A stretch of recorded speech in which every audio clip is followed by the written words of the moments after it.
tertúlia. Boa tarde a todos. Hoje é dia 24 de maio de 2015, um domingo. Esse é o verbete de número 3.397, 7 páginas, 51 logias e 22 máximos. O tema é Inter-relação pai-filho, da especialidade Grupocarmologia. Quem escreveu o verbete é o professor João Marcos, que está estreando aqui no tertuliário. Então vamos lá, vamos conhecê-lo um pouco. É João Marcos Zeferino, ele é graduado em administração de empresas, pós-graduado em gestão de pessoas e com MBA em finanças. É natural de Marília, São Paulo, é voluntário de Conscienciologia desde junho de 2013, tenepsista desde abril de 2004 e atualmente mora em Florianópolis. Então vamos à definição. A inter-relação pai-filho é a conexão, vínculo ou interação mútua estabelecida de modo continuado entre o genitor e o descendente, ou o responsável e o legitimado, constituindo oportunidade para o aprendizado de convivência sadia e teática da inteligência evolutiva. Em pensenologia, destacamos o holopensene pessoal do interrelacionamento familiar, a superação do holopensene patológico da interprisão grupocármica, os grupopensenes, a grupopensenidade. Em fatologia, a exemplificação cosmoética silenciosa, a influência dos vínculos familiares na sociabilidade, as interrelações pai-filho, evidenciando reencontros grupocármicos, o contraponto sadio de o filho procurar ser o melhor pai e de o pai procurar ser melhor filho. O filho infante instigando reciclagens no pai adulto e o pai veterano motivando reciclagens no filho maduro. As responsabilidades evolutivas e sociais do pai.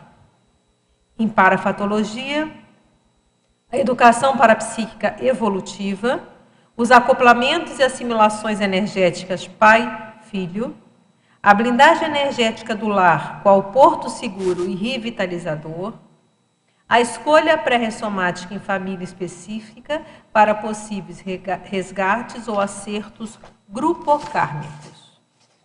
Ali na argumentologia, tem aqui bem detalhado, são 28 indicações reeducativas, classificadas em 2 grupos, ordenados funcionalmente, objetivando a qualificação da inter-relação pai-filho. Vale a pena vocês darem uma olhada aqui, tá? É o item reeducaciologia. Depois também tem uma tabela com 15 contrapontos entre a inter-relação pai-filho básica e a avançada. Também vale a pena vocês olharem. Em remissiologia, destacamos 5 verbetes. Acerto grupocármico, assistência sem retorno, consciência grupocármica, inter-relação mãe-filha, princípio do exemplarismo pessoal. A autodecisão sincera, objetivando a inter-relação pai-filho evolutiva, demanda auto- e heteropesquisas, exemplarismos cosmoéticos, condutas interassistenciais e priorizações conscienciais. Como age você na condição de pai ou de filho perante tal relação?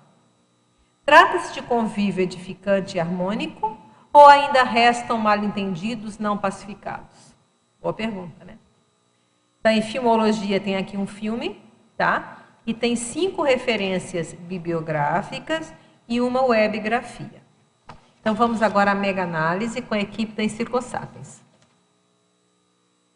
Vínculo, família, diálogo, conexão, respeito, franqueza, sustentação, reencontros, problemáticas, relacionamento, amparabilidade, companheirismo, consciencialidade, interassistências, convívio-pensenidade, interassistenciologia, discernimentologia, grupocarmologia, cosmoeticologia e pesquisologia.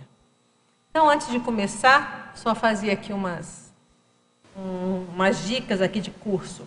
Quem estiver aqui em Foz do Iguaçu, no dia 3 de junho, uma quarta-feira, às 19h30, na Fundação Cultural de Foz do Iguaçu, que é na rua Benjamin Constância, 102, no centro, vai haver o Café com Ciência.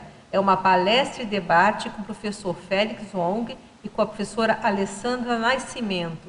Eles vão falar do livro Conscienciologia é Notícia, que é um programa de rádio. Eles vão passar, né, falar sobre essas entrevistas ocorridas no programa do Luiz Ribeiro, na Super Rádio Tupi. Então, vale a pena vocês participarem. Também aqui em Foz do Iguaçu, vai ter um curso com 2 módulos, Teáticas do Código Pessoal de Cosmoética. O primeiro módulo, 19, 20 e 21 de junho, e o segundo módulo, 28, 29 e 30 de agosto. São vagas limitadas, também os professores Everaldo Bergonzini e Juliana Remédios. Então, qualquer mais informações, você dá uma ligada aqui para o CAEC, que é o 3525-2652. E outra dica também, vai ter um outro curso que é no outro final de semana, seria 24... esse aqui é junho, esse aqui é julho. 24 a 26 de julho de 2015, aqui no Hotel Mabu, que é aqui do lado do CAEC. É um curso inédito de imersão, campo avançado na auto-mega-valorização, também com o professor Everaldo Bergonzini e o professor Moacir Gonçalves. Também informações, entre em contato aqui para o CAEC, que vocês vão ter detalhes de preço e tal, vagas e assim. Então, agora vamos começar. Eu quero perguntar para o professor João Marcos, por que você escolheu esse tema? Boa tarde a todos. Em primeiro lugar, eu gostaria de agradecer a todos que colaboraram com essa pesquisa, né? E também ao pessoal da Verbotrografia à Distância, que ajudou a dar um ritmo, né, para esse estudo. Foi muito importante para estar chegando aqui hoje. A questão da inter-relação pai-filho surgiu a partir do momento em que eu verifiquei que na condição de pai, a gente tem um laboratório consciencial em casa, um Labicon. A primeira vez que eu enviei essa temática, né, quando eu propus, eu até tinha colocado mais assim, a questão de paternidade. Eu estava vendo ali a minha relação com o meu filho e como que aquilo me exigia algumas reciclagens, algumas novas posturas e tal. E foi então que eu tive uma devolutiva de fazer a proposta como sendo a inter-relação pai-filho.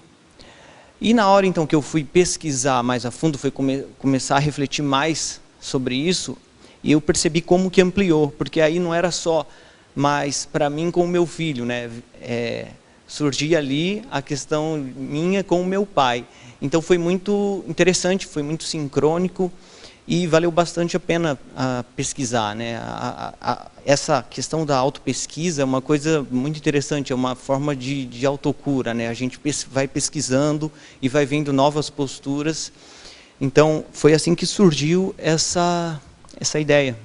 Interessante, ampliou bem nessa questão, né? A gente é filho também, né? Então, vamos aqui à primeira pergunta do Tele Tertuliano, tá? Ao verbetógrafo.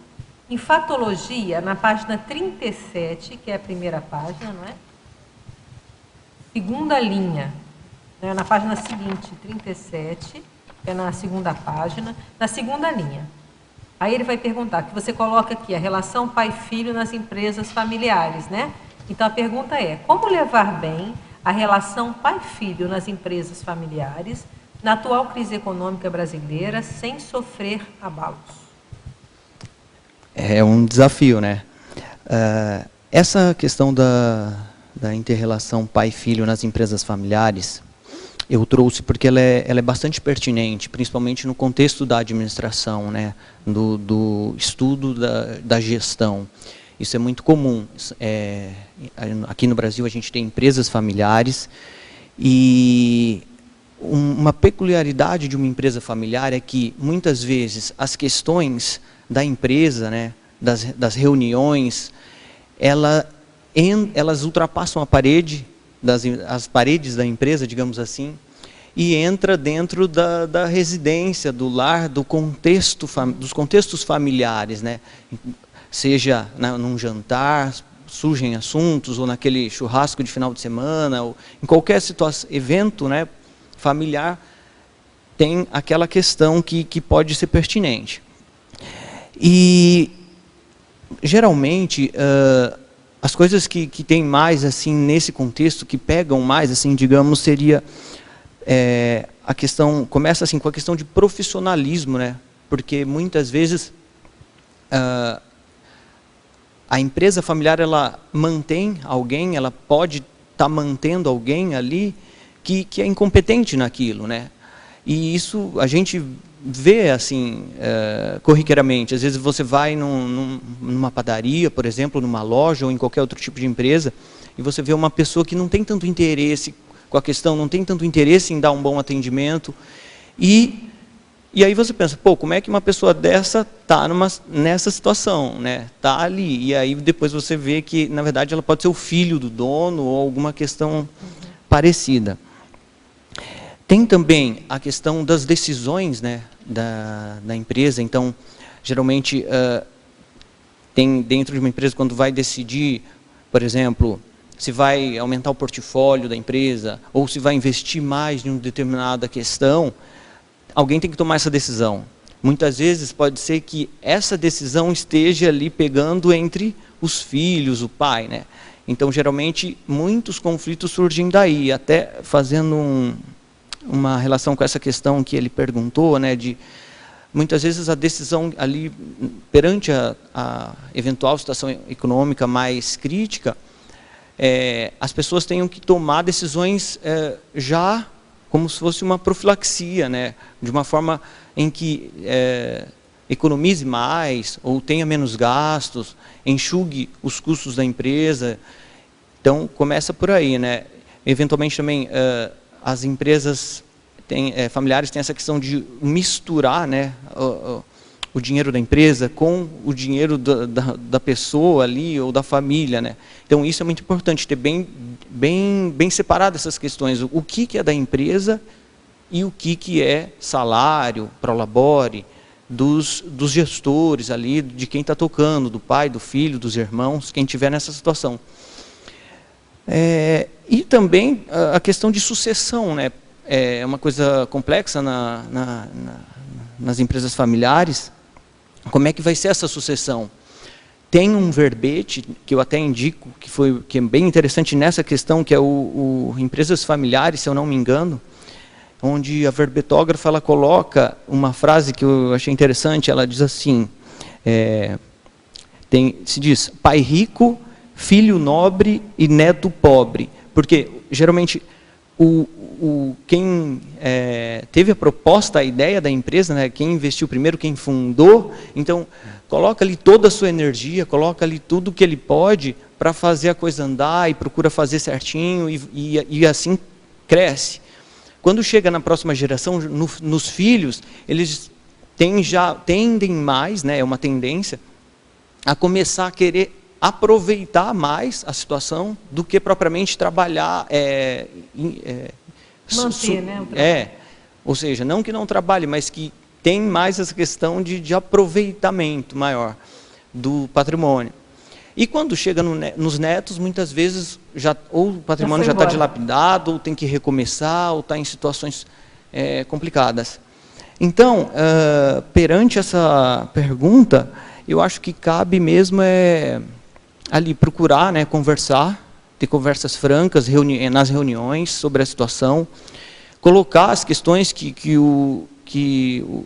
ele colocou, de repente que ele esteja vendo, né, alguma questão, ele tem que colocar, né, entra ali na sinceridade, mesmo que vá contra outros interesses. E, dependendo ali da condição, né, dele e da família, trabalhar a energia também ali, procurar ajudar no que possível, exteriorizar energia na empresa, exteriorizar energia nas reuniões, procurar também calçar essa parte energética, que é talvez a mais importante até, né? Uma das. Muito bom. Outra pergunta. Fatologia, na mesma página 37, agora na 4ª linha. Poderia falar sobre o papel do intermissivista na célula familiar? O papel intermissivista na célula familiar. Bom, o intermissivista, ele é a pessoa que antes de renascer, de ressomar, ele teve um curso intermissivo, um curso durante a intermissão dele. O papel do intermissivista aqui que eu quis trazer foi principalmente com relação à questão do exemplarismo. Por quê? Trabalhando até assim no voluntariado, que eu sou voluntário lá do IPC Florianópolis, e uma das minhas funções é conversar muito com as pessoas pelo telefone e em outras situações, né, que a gente atende. Eventualmente, algum intermissivista, alguém chega, ele comenta a seguinte situação, que ele tenta fazer algumas coisas e não consegue, ou ele quer seguir mais profundamente e ele tem uma negativa da família, desvalorizando essa situação, pelo fato da família estar em outra condição. E uma coisa que eu penso sobre isso é que, em primeiro lugar, que a pessoa faça a parte dela. O intermissivista ele tem que fazer a parte dele, ele tem que ser um exemplarista, né? Um exemplarista cosmoético, né? Então, ele não deixar, né, de fazer, muitas vezes, uma boa atuação, de investir mais em questões conscienciais, em trabalhos energéticos, em estudos conscienciais, e já tendo a noção que isso é o exemplo, né? Tem uma frase do professor Valdo que eu achei muito boa nessa questão, que é assim, muito faz quem faz a sua parte, mais ou menos assim, né? Muito faz quem já está fazendo a sua parte, né? Já é o primeiro passo. E ter essa compreensão, né? Que a gente não consegue, muitas vezes, nunca, aliás, né, vai conseguir mudar a cabeça das pessoas para enxergar melhor uma situação ou para ampliar o seu nível de cosmoética. Mas o que a gente pode fazer é dar o nosso bom exemplo, em primeiro lugar. Então, foi daí que veio essa ideia. Isso é muito sério, a questão do exemplo é muito séria. Patologia, na página 37, na quinta linha, linha de baixo. Apesar do seu apelo consumista, como podemos otimizar a data comemorativa do Dia dos Pais com os nossos pais? A data comemorativa do Dia dos Pais, a gente sabe, né, que tem essa condição de ser uma coisa que, na verdade, veio de uma influência mais comercial, né? Então, tem-se hipótese de registro disso já desde a Babilônia, né, por artefatos que encontraram, referenciando a figura paterna, é uma questão da historiologia. Mas no mundo moderno, isso surgiu primeiramente nos Estados Unidos, quando uma mulher ela quis homenagear o pai, que era um ex-veterano de guerra, da Guerra Civil Americana, e ele teve uma situação em que ele teve que criar sozinho 6 filhos. Se eu não me engano, acho que no nascimento do último filho, a mãe morreu e ele ficou sozinho para criar os 6 filhos. E aí, mais tarde, essa pessoa, né, com essa admiração com o pai, ela resolveu começar a homenageá-lo. E aquilo ganhou uma proporção local, e aí as entidades de comércio acharam interessante e começaram a divulgar também, porque rendia, né? E aí popularizou. No Brasil, o registro que tem aqui surgiu em meados da década de 50, por iniciativas de empresas de telecomunicações em São Paulo, quando começaram a homenagear pais com certas situações peculiares. Por exemplo, o pai mais velho, o pai com mais filho, essas situações. E a partir daí também popularizou, né? Então ficou o Dia dos Pais. Em cada país, geralmente, é um dia diferente, né? Não tem um dia internacional único. Mas é para a gente refletir que eu fiz um cotejo com um outro verbete da professora Malu Balona, que é do comemoração humana, né? E ela diz lá, que eu achei interessante, que um mega pensene trivocabular, que ela diz assim, comemoremos eventos cosmoéticos. Por outro lado, tem aquela questão em que se diz assim, toda multidão se nivela por baixo. Então, é para a gente refletir, né? Tanto é um evento cosmoético, vale a pena, né? Uma homenagem, quanto tá lúcido para essa condição que tem, né, por trás também de apelo comercial e essa questão de muitas vezes estar em situações de multidão, assim, né, não aí, né, ampliando não só a questão do Dia dos Pais, né, e para estar lúcido, né, para isso, porque dia comemorativo tem assim montes, né, então basta que o político faça uma lei, né, para isso, e tem dias de tudo quanto é coisa. Mas quando é uma questão, por exemplo, Dia dos Pais, vale a pena a gente comemorar, vale a pena a gente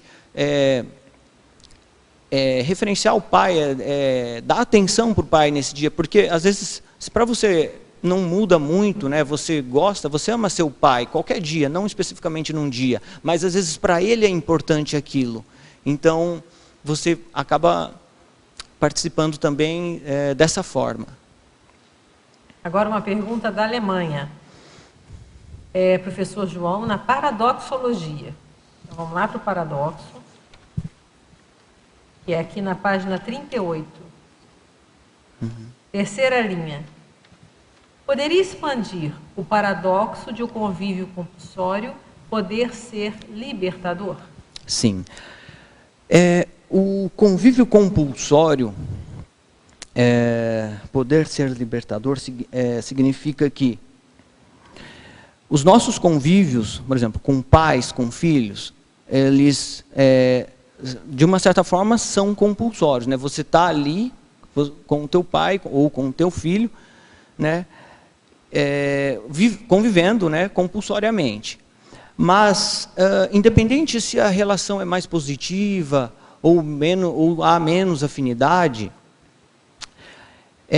cabe lembrar que a gente tem que procurar sempre harmonizar, né, essas relações, porque elas aí que é o caminho da libertação, né, da libertação grupocármica.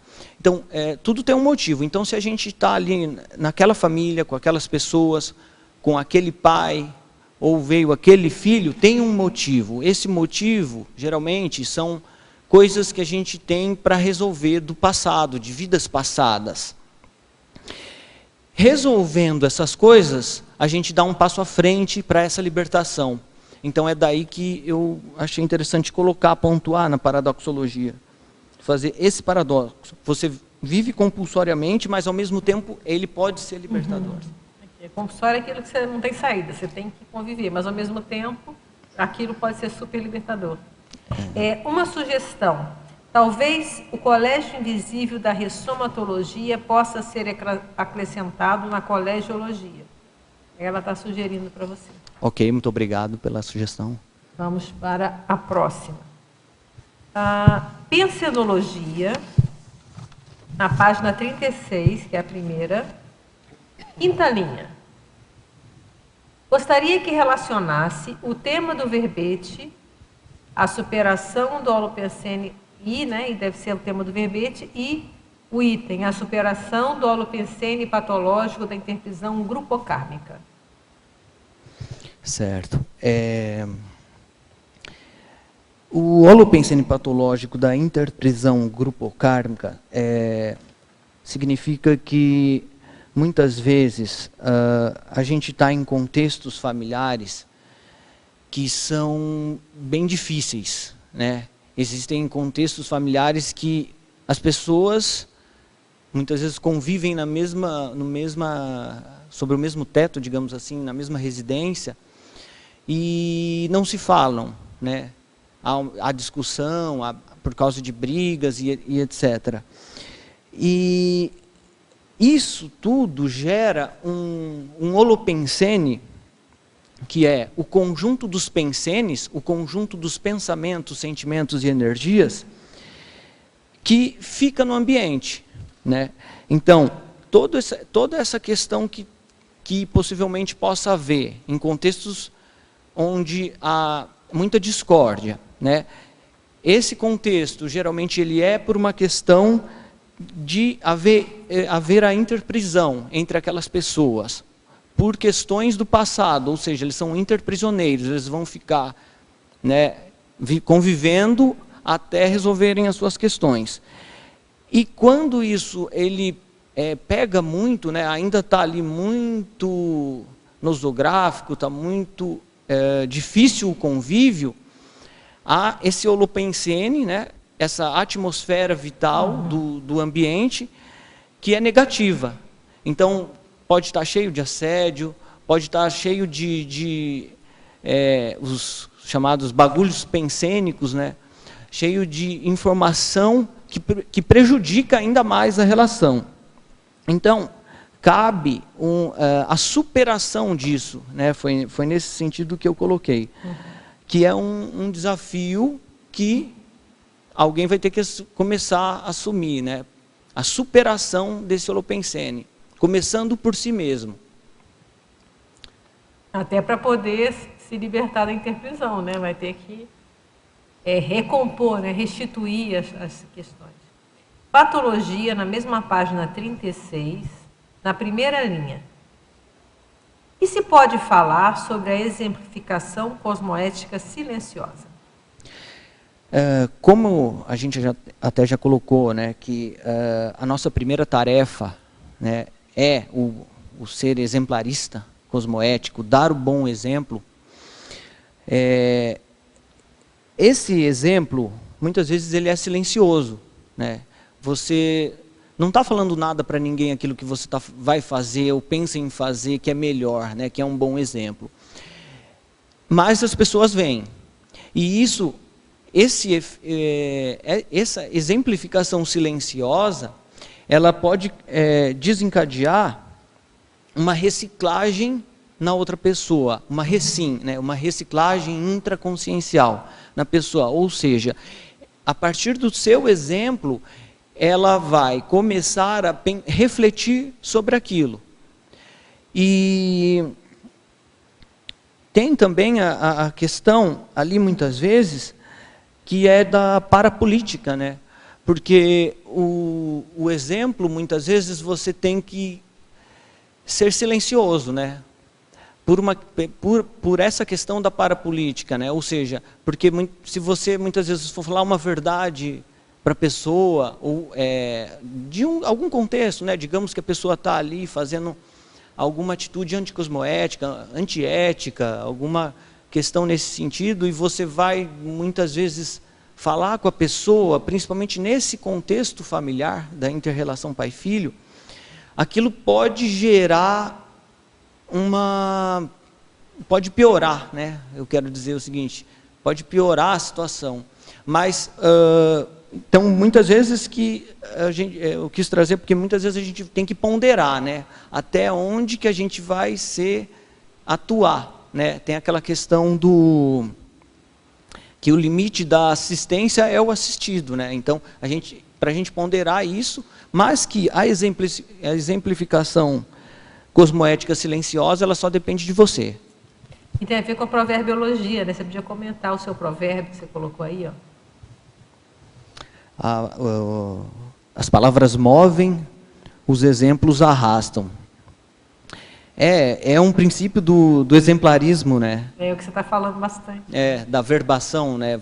Você agir com coerência, né? O seu verbo, o que você fala, ter relação com a tua ação, com a tua atitude, ou seja, coerência, né? Discurso e prática alinhado.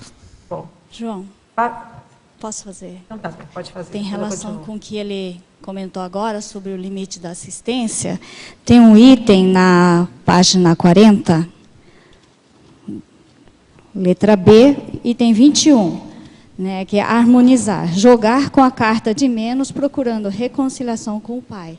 Né, parece que tem um respeito pelo limite do assistido, né, que caracterizaria a omissão superavitária, no caso, né? Uhum. E aí, assim, mas tem um limite tênue aí, assim, de você não cair né, de pensar demais, né, não ofender, não magoar o outro, né, mesmo sendo pai ou mãe, acabar cometendo omissão deficitária, né? Pode acontecer isso, né? Ainda mais que tem relação emocional, né? Isso aí é bem sério, né? Você tem que pesar, né? A pessoa vai ter que ponderar até onde que ela consegue jogar com essa carta de menos sem que ela caia na questão da autocorrupção, né? Até onde que vai. Então é uma coisa que a gente tem que estudar muito e ponderar, né? Como é um convívio, assim, entre aspas, a longo prazo, né? Tem bastante tempo para treinar também, né? Chegar a um bom termo de você lidar bem com isso, né? É interessante, porque justamente essa relação, né, pai e filho, ela é um laboratório constante, né? Então, vai bem essa questão mesmo que você falou. E é um grande exercício de discernimento, né? Para justamente saber a hora que falar, e às vezes vai errar a dose, e faz um ciclo evolutivo, às vezes fala de menos uma omissão deficitária. Exatamente. Quer dizer, esse jogo a gente vai aprendendo no dia a dia. Agora é assim, porque me chamou a atenção isso, né? Porque a relação com meu pai sempre foi difícil. Que ele, japonês, muito autoritário, e não tinha abertura, né? E aí a gente, criança, tinha muito medo. Mesmo depois de crescido, aí eu vejo que ficou uma pendência. Mas, assim, como eu fui trabalhando isso com a autopesquisa, com a reciclagem, eu penso que o meu exemplo já está, sabe, limpando bastante, porque eu pensei, né, eu vou encontrar de novo com ele, com certeza, porque ficou muita pendência, né? Mas eu vejo que hoje está limpo por causa desse exemplarismo que você comentou, sabe? É interessante até você falar isso, porque quando a gente lembra dessa questão da conscienciologia, né, temos um olhar seriexológico, tem até o verbete, né, olhar seriexológico, multidimensional, você vê como amplia, né? Então, muitas vezes, até fazendo uma pontuação, tanto quando a gente fala essa relação pai-filho, pode ser que o pai realmente seja consciex, seja consciência extrafísica, né, já tenha dessomado, já tenha passado pela morte biológica, quanto também o filho nessa condição. Mas isso não impede de ter uma retratação, não impede de estar sendo exemplarista, né? Pelo contrário, muitas vezes esse grupo karma extrafísico, ele está geralmente acompanhando. Aí, ampliando um pouco mais, o que eu vejo também assim, a conscienciologia me ajudou nesse sentido. Porque o que hoje em dia eu estaria, se não fosse esse entendimento ampliado, o que eu estaria fazendo? Cobrando do meu pai. Até hoje, ele lá no extrafísico já tem, né, provavelmente, ele já se encaminhou, está fazendo as coisas que ele tem que fazer, se preparando para a próxima vida, e eu estaria lá energeticamente, né, cobrando, fazendo uma cobrança dele. Né? Sem sair do papel de filho. Né? Na condição de vítima. Né?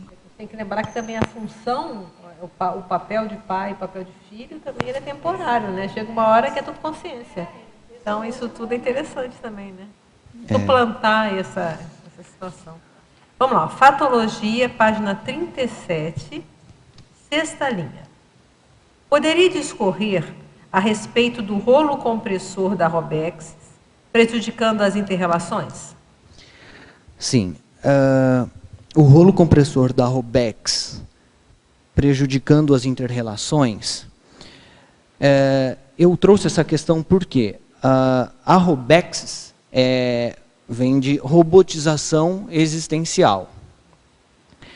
Essa robotização existencial, ela é a condição da pessoa que está sempre correndo atrás, por exemplo, da moda, do que está passando na televisão, do que está sendo inserido na cabeça dela de uma forma que muitas vezes ela não percebe. Não pensa, né? Vai indo, vai levando a vida. Deixa a vida me levar. Isso, exatamente. Então, a pessoa vai vivendo como se fosse assim, a vida dela é como se as manifestações fossem como de uma forma robotizada. Então, ela sai do trabalho, casa, trabalho, entra essa questão também, e ela não consegue refletir sobre a vida, refletir sobre as suas questões e refletir também sobre a questão do relacionamento, né, com o pai, com o filho, com os familiares, porque ela muitas vezes não tem tempo para isso. Geralmente essas pessoas são as pessoas que não têm tempo para isso. Você, numa conversa, muitas vezes, né, quando alguém vem relatar alguma situação, a pessoa fala, poxa, eu precisava fazer isso, mas eu não tenho tempo. Mas aí você observa, ou seja, que ela não está tendo tempo para as coisas principais da vida dela.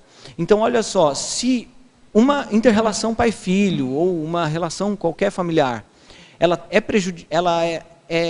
está prejudicada, ela não é boa, isso tem que ser uma prioridade para a pessoa.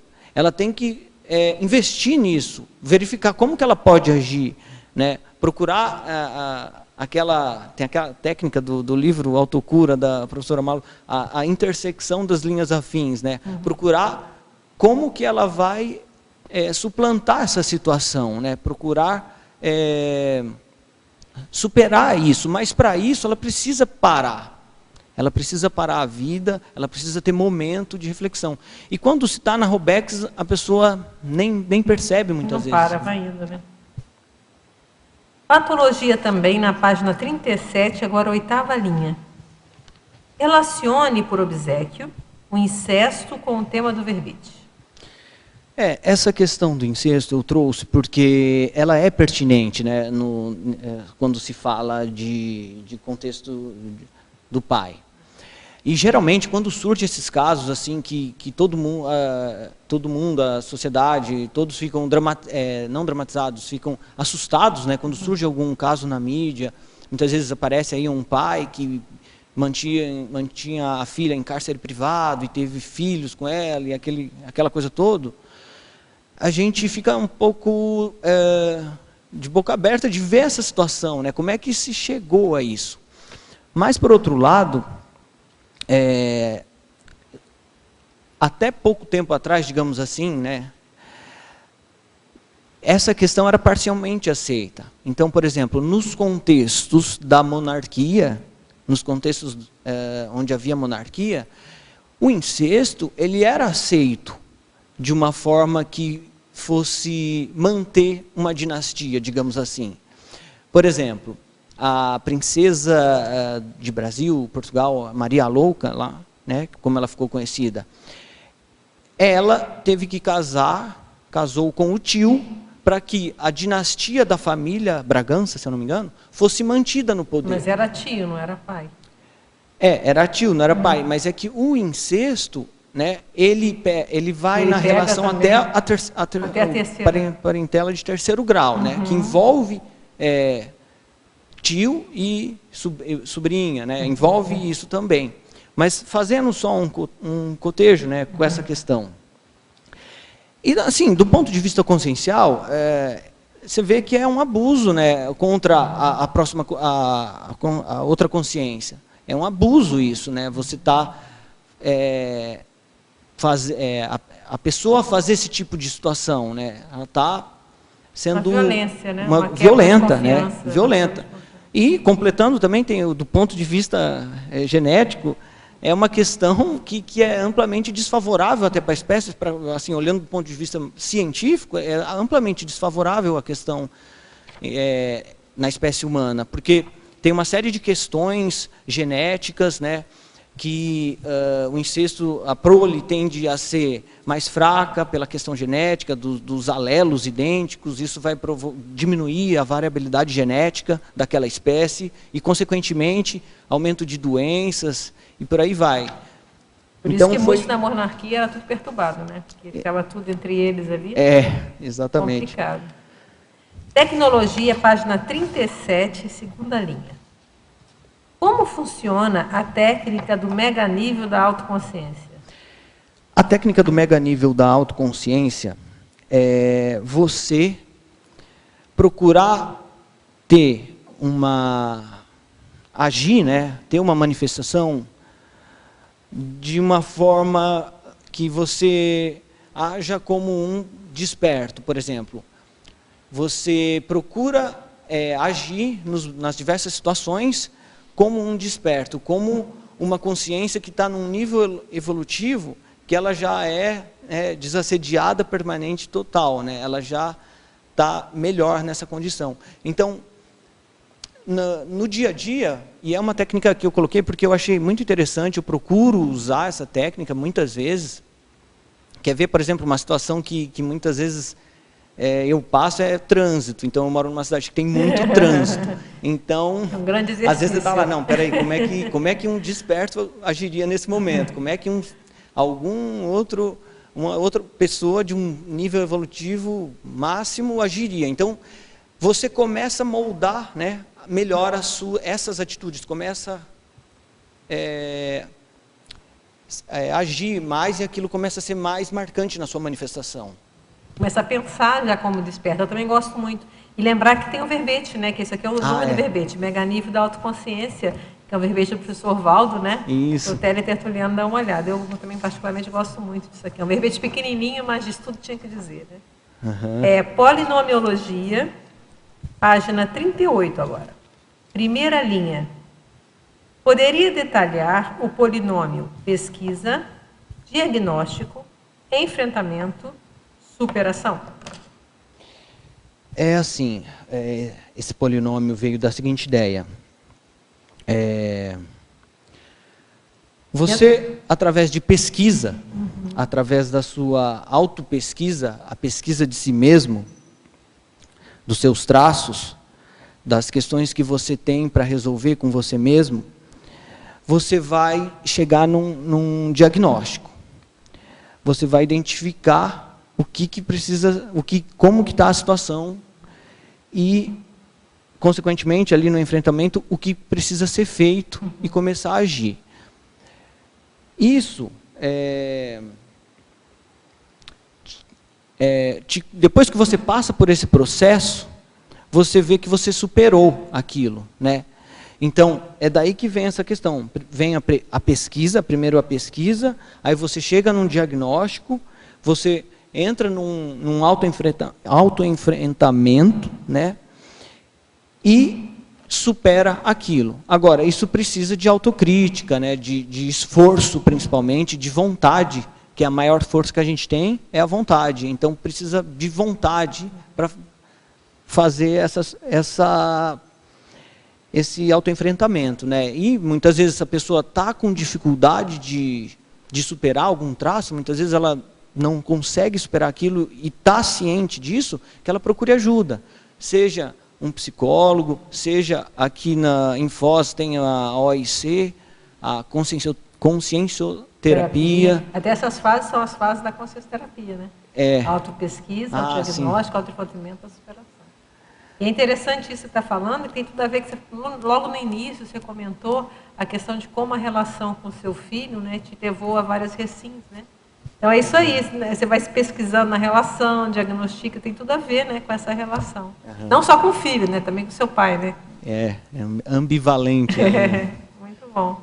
Olha, professor João, na reeducaciologia, na página 40, vamos lá para a sua listagem. Vai pedir para comentar alguns itens, tá? 11, maturidade. Eu vou falando, são 4, vou falando de cada vez. Primeiro 11, maturidade. Aí você pode ler e depois explicar. Posturas do pai. 11, maturidade. Evitar os infantilismos e a superproteção. Porque muitas vezes a gente como pai, quando o teu filho está bebê, neném, primeira infância, tem toda aquela situação que você lida com o infante, né? Tem outro trato. E o que acontece muito é que os pais, geralmente, eles vão levando isso mais para frente, né? Conforme a criança vai se desenvolvendo, ele não percebe isso. Então, ele pode continuar agindo, né? Pode não estar percebendo que está tendo atitudes de infantilismos. Tem até aquela questão que é uma linguagem tati-bitati. Tati-bitati, né? Então, tem muitos pais fica o filhinho, o menininho. Isso. Né? Então, e muitas vezes a criança está odiando aquilo, ela não está gostando. Agora, isso é uma coisa até mais exacerbada, mas muitas vezes tem sutilezas. E o meu filho já chegou para mim, por exemplo, e me jogou isso. Falou, olha, um dia que eu falei, não, mas como é que, escrevendo verbete, né? Mas como é que está a tal situação? Olha, eu não gosto que você age daquela tal maneira. Tá. Daí eu fui aprofundando, mas por quê? Não, porque eu não sou mais criancinha, pai, ele tem 7 anos. Então, ou seja, é isso, assim, muitas vezes são sutilezas, muitas vezes são coisas mais, que aí entra pode ser coisa mais de superproteção mesmo, né? A superproteção, aquela questão que o pai não quer que o filho passe por uma dificuldade, não quer que ele passe por uma frustração, né? E isso é prejudicial. A vida frustra, né? Exatamente. Então, se ele não passar por pequenas frustrações ao longo da vida, ele pode ter uma frustração muito maior depois e que vai ter que ter muito mais trabalho. Então, é nesse sentido. Interessante, tem a ver com o diálogo dos 5, né, que você falou, né? A importância do diálogo e que vai ter tem esse feedback do filho, né? O outro item é o 18. E aí na parte de posturas do filho, né? Consideração. Posturas do filho, consideração. Dedicar atenção e tempo para conversar com o pai. A gente precisa, né, dedicar atenção ao nosso pai, né, enquanto ele estiver junto com a gente aqui no intrafísico, né? Porque muito se fala hoje em dia de de filhos que simplesmente esquecem do pai, né? E muitas vezes mandam o pai para essas casas de cuidado, né? Esses asilos, e nunca vão visitar, ou vai por obrigação, uma vez a cada tanto tempo. Isso não é saudável, né? Não é consciencialmente saudável. Então, o filho, né, a primeira coisa é ele ter ciência que ele só está aqui na intrafisicalidade por causa do pai também, né? Claro, tem a mãe, mas o pai também. Então, ele olhar dessa forma ajuda a aumentar o nível de gratidão. E com gratidão, ele começa a se afinizar mais, ele começa a ser mais assistencial. Que é o maior objetivo, né, nosso, é buscar ser mais assistencial. Então, foi nesse sentido que eu coloquei que uma postura, né, básica do filho seria dedicar atenção e tempo para conversar com o pai. Porque o pai, ele gosta de que o filho converse com ele. Ele acha uma oportunidade, ele começa a falar muitas vezes de história e tal. Então, vale a pena investir nisso. É muito bom. Tem uma perguntinha ali, ele primeiro. Você tem alguma dica para aquele filho que cresceu sem o pai, ou com a ausência do pai e tudo mais? Às vezes faz falta ali no desenvolvimento da criança. Às vezes a pessoa tem que fazer até uma reciclagem, né? Isso aí é bem pesquisado também, eu verifiquei que existem pesquisas até que dizem que um filho que ele é criado na condição em que o pai é ausente, né, essa situação, tanto do lado dos meninos, né, eles tendem a desenvolver mais a questão de agressividade, do lado das meninas mais a questão de baixa autoestima. E, no geral, questão de baixa desempenho escolar. Agora, claro, quando você olha do ponto de vista multidimensional, essas pessoas estão trazendo coisas também de outras vidas para ser resolvido ali, porque ela pode tentar ser mais assistencial e superar aquilo. Por outro lado, também, eu vi uma indicação, até num livro que eu peguei, coloquei na bibliografia, esse livro aqui.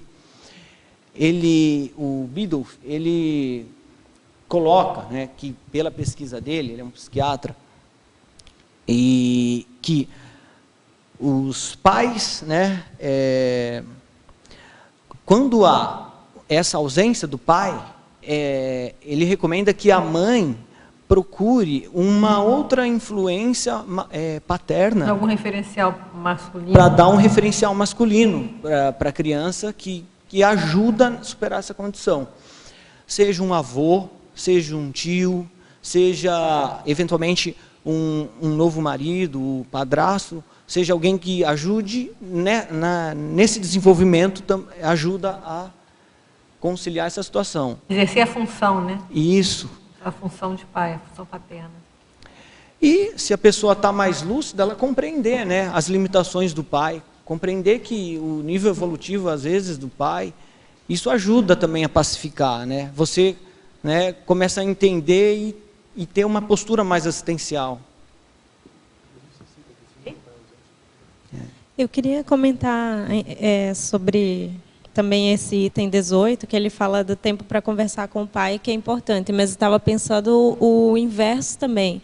A questão do pai, eu não sei se você pôs no verbete, porque eu cheguei há pouco tempo, eu não tive tempo de ler ainda, mas da importância do pai ter tempo para a criança também, que é uma coisa, eu não sei se você colocou algo sobre isso. Não é o diálogo no 5?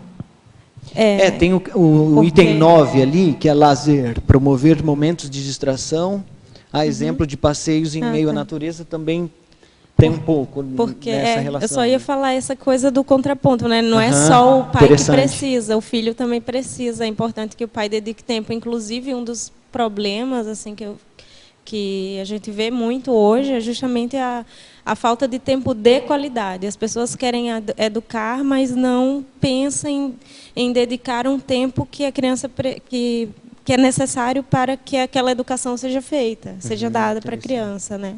E aí tem um termo que a gente usa na psicologia, que é o tempo de qualidade. Porque as pessoas, às vezes, vai passar tempo, mas aquele tempo assim, está fazendo outra coisa, está no celular, um com seu celular, está com o filho, mas estou aqui arrumando a casa, sabe? E não para brincar com a criança. É muito difícil. Hoje a gente vê que tem pais que não param para brincar mesmo, para olhar só para a criança. Desliga o celular, desliga tudo, para de fazer tudo, sabe? Porque falta muito tempo de qualidade. E aí essa necessidade não é tão atendida. Eu que trabalho com criança, eu vejo que tem muita criança que às vezes fica com essa carência de atenção por falta desse tempo de qualidade, de dedicação exclusiva mesmo. Isso é muito pertinente. Isso foi um item das minhas reciclagens, né? Eu tive essa devolutiva do meu próprio filho, eu precisava investir mais nesse tempo com ele, exatamente isso como você falou. Obrigado. Outro que ainda não terminamos aqui, no número 26 também ele pediu respeito. Posturas do filho, 26, respeito. Agir respeitosa e cosmoeticamente e não ridicularizar o pai em nenhuma situação, especialmente quando estiver idoso. Eu coloquei isso porque eu já vi situações em que a pessoa tem um pai idoso, digamos aí, né, na faixa de 80 anos, tal. E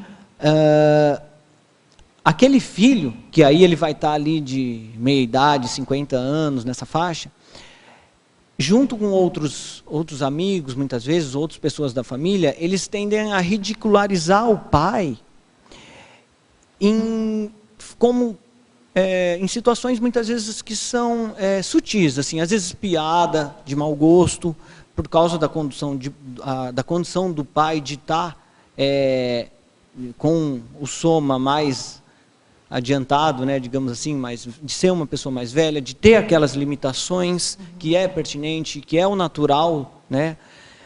Então, não é uma situação positiva isso, né? Isso pode muitas vezes estar causando um desconforto no pai, e que nesse pai mais idoso, e que muitas vezes ele vai relevar, pode estar relevando, mas por dentro ele não queria aquilo.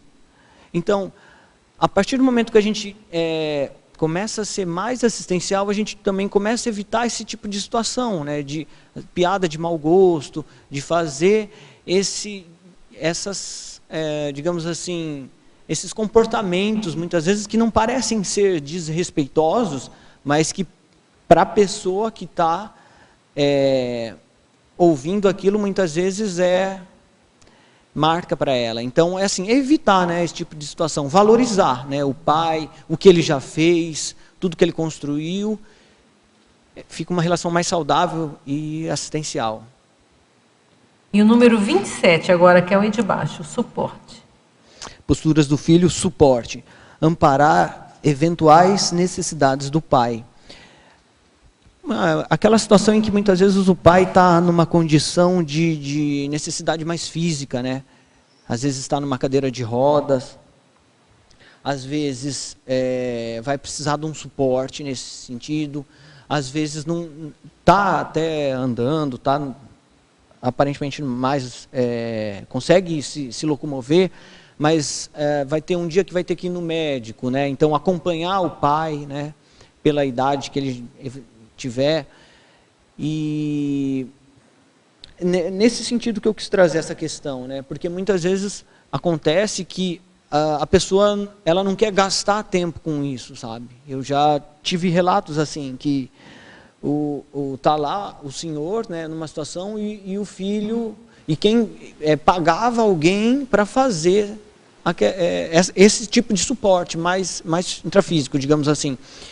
Ele nunca ia fazer. Então, né, é uma situação que, claro, uma vez ou outra, não é isso. A questão é a pessoa ter uma postura de não ser assistencial, né, de não ajudar essas necessidades eventuais. Alverbetógrafo, binomiologia, página 38. Então, na página 38, binomiologia, penúltima linha. Poderia comentar o binômio palcos intrafísicos, bastidores extrafísicos e, se possível, com exemplos? O binômio palcos intrafísicos, bastidores extrafísicos. É a realidade, né? É a realidade da vida. Palcos intrafísicos, então, o ambiente da vida, aqui, a intrafisicalidade. E os bastidores extrafísicos, ou seja, envolve a plateia, né, extrafísica, as consciências extrafísicas, os ambientes extrafísicos, e que muitas vezes tem uma forte influência no intrafísico, né? Tem uma outra frase que eu vi que é bem pertinente, me veio agora, do professor Valdo, que ele disse assim, nós estamos constantemente sobre o império da multidimensionalidade, ou seja, a gente está junto, a vida é multidimensional, né? Então, até por isso, a gente tem que investir na questão do parapsiquismo, investir nessa habilidade, em habilidades parapsíquicas, para que a gente não sofra tantas influências negativas, né? Como pode haver, por exemplo, a pessoa pediu o exemplo, né? Por exemplo, assediador pode ter uma consciência menos lúcida, mais doente, e que está ali te assediando. Agora, muitas vezes você não está lúcido para aquilo, você nem está percebendo.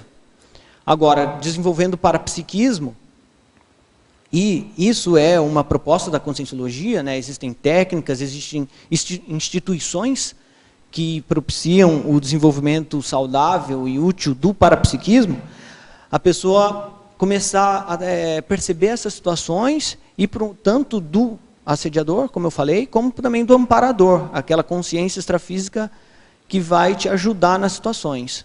O pior é quando a gente não percebe, né? Até foi falado hoje na minha tertúlia, né? Alguma coisa nesse sentido, né? Que às vezes o amparador está ali e a pessoa nem percebe, né? Que é aquela questão da pessoa mais casca grossa que se diz, né? Ela não percebe. Nem percebe que está ali, tem uma super ajuda do lado e a pessoa vem aí. Legislogia, página 38, na terceira linha. É um pouco depois do binômio, olha lá.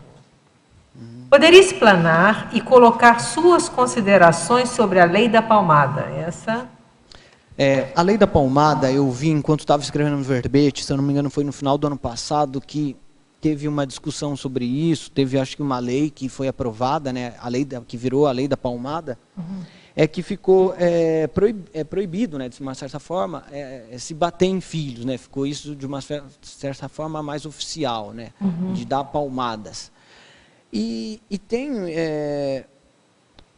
muito realmente a ver com a questão que é anticosmoético bater em criança, né?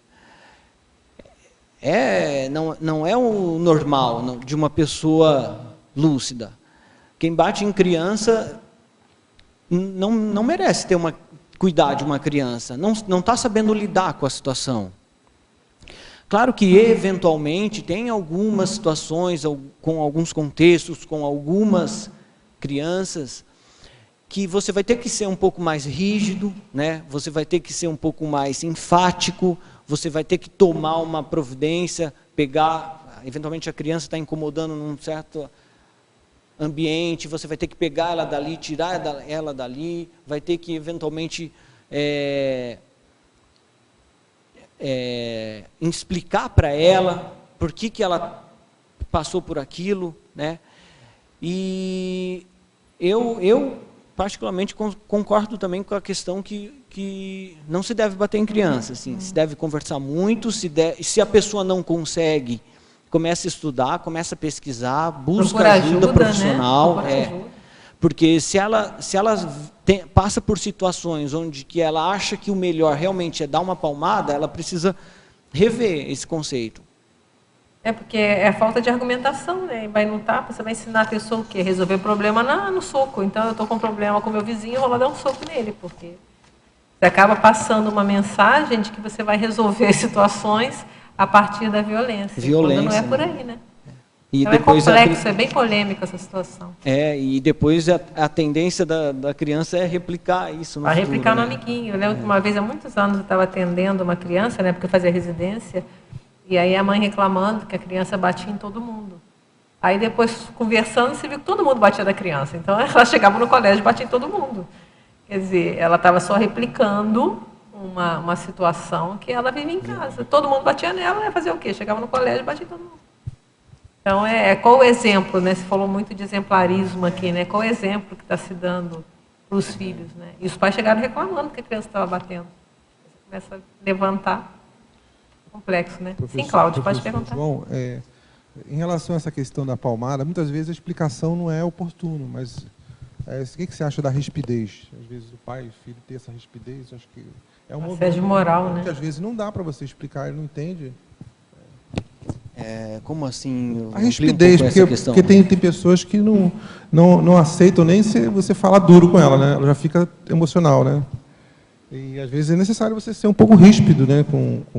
Eu não diria, eu acho que a palavra ríspido, a gente pode até olhar no dicionário aqui, né? Eu acho que eu acho que o ríspido talvez seja meio forte. Eu acho que a gente pode ser firme sem ser. Eu vou ver no dicionário o ríspido direitinho aqui, mas a minha conotação de ríspido é meio negativa. Que pode ser áspero, não macio, grosseiro, no trato rude, intratável. Porque tem uma terceira acepção que é severo e rígido, deve ser isso que você está falando. Mas eu acho que a primeira acepção é mais banalizada, de ser grosseiro, né? Eu acho que você pode ser rígido, pode ser severo, né? Rígido no sentido mais positivo, não rígido de não se mexer, mas uma coisa mais firme, talvez seja a melhor palavra, veemente, sem ser o ríspido, realmente você usou a terceira acepção, mas geralmente quando bateu em mim, bateu mais as duas primeiras, né? Eu acho que essa questão aí, tem sim uma diferença. Quando fala a palavra ríspido, talvez aquela pessoa, por mais que ela, quando fala a palavra rígido, por mais que ela esteja sendo enfática e firme ali, ela não está havendo uma alteração emocional, ela não está se afetando com aquela situação. Mas muitas vezes, se ela é ríspida, às vezes a alteração emocional maior é com ela e não com a outra pessoa, né? E você pensar em termos de energia, né? Vamos pensar, né? Quer dizer, uma coisa é ser firme, é o que é o ideal. Quando você fizer uma impactoterapia, você vai ser firme, você vai falar o que tem que falar, mas você não está jogando energia no outro, de raiva ou negativa, né? E eu acho que a rispidez tem muito a ver com isso, né? Como você falou. Na hora que você está mal emocionalmente, você está jogando também aquela energia mais emocional, né? E eu tenho gato em casa. Meus gatos sentem.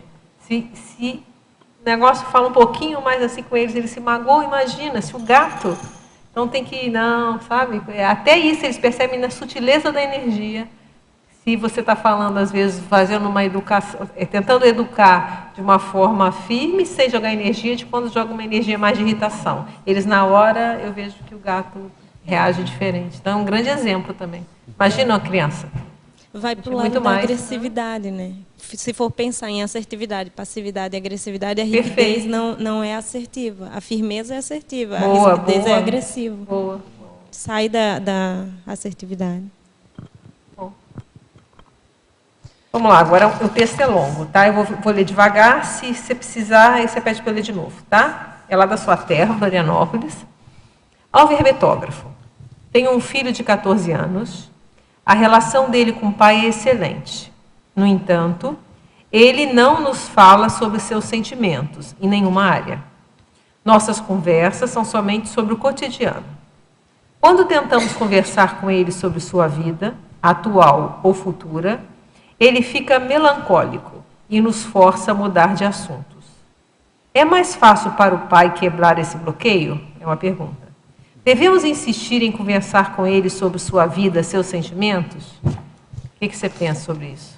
Me parece que é a fase do porão ali, mais ou menos, né? É 14, né? Entrando ali nessa fase de porão consciencial, que é uma fase ali da adolescência e pode seguir um pouco mais em frente, onde a pessoa começa a passar por diversas mudanças, né? Tanto no corpo como no social, e aí entra, do ponto de vista consciencial, o que a gente fala que são os trafares mais primitivos, né? Os seus traços fardos mais primitivos vêm à tona. Sobre a pergunta, eu particularmente diria que eu não acho que depende, né? Mas se eu tivesse que dizer que se é mais fácil para o pai ou para a mãe, tem que analisar. Mas eu diria que talvez seja mais fácil para a mãe. Por quê? A mulher tem muito mais facilidade que o homem na questão da comunicabilidade, né? Ela tem isso muito mais desenvolvido. Nós homens, a gente, na média, né? Claro que depende do caso, mas na média, a comunicabilidade é uma coisa que a gente tem que investir para a gente ter melhores relacionamentos com as pessoas e, consequentemente, na vida.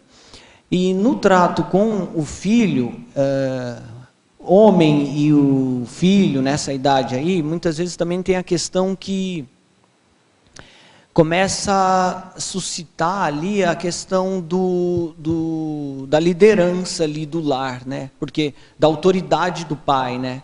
Então tem, né, entre aspas ali, a autoridade do pai, e aí vem o filho que começa também a despertar outros potenciais, e isso é uma coisa que pode dar alguns atritos. Então, no meu ponto de vista, eu acho que a mãe como ela pode ter melhor comunicabilidade, comunicação com o filho, tem a questão também mais de afeto materno, eu acho que ela pode ajudar mais.